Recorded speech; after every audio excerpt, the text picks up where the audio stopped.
Shortly after starting my investigation, a number of issues started coming to mind. Things that I knew I needed to resolve if I was going to come to the conclusion that there was a God that created me and everyone around me. One of the big issues that I knew that was on my table to take a look at was the issue of pain and suffering. Why is there so much? It seemed so indiscriminate. There are some that are in their very young ages that without any fault of their own, they encounter such great pain, sometimes even dying. There didn't seem to be a rhyme or reason for the things that I was seeing. Personally speaking, I had 3 very close friends when I was in high school. All 3 were dead before we were 10 years out of graduation from high school. I didn't understand it. Living in this pain of not being able to be with them, wondering why this all happened, something that if there were answers, there needed to be some answers within the scriptures.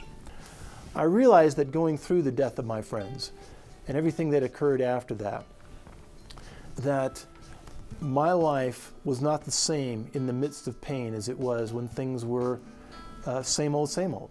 But when a sudden pain entered my life, I realized that that same kind of rhythm no longer was even available.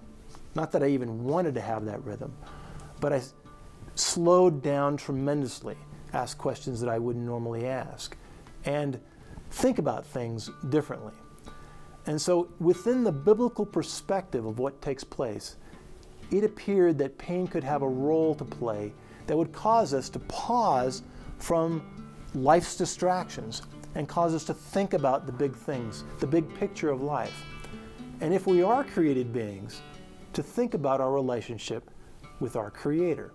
There was a guy named James who wrote in the New Testament who said that we should consider it all joy when we go through pain because it matures us. It causes us to be better than we were before. It prepares us for things that we need to be prepared for.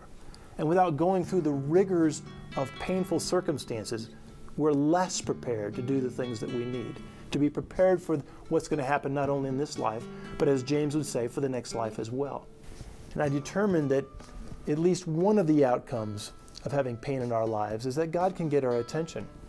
In fact, C.S. Lewis wrote about this and saying that sometimes that when there are pain in our lives, it's God's last way of getting a hold of us when we're so determined about going into a different direction.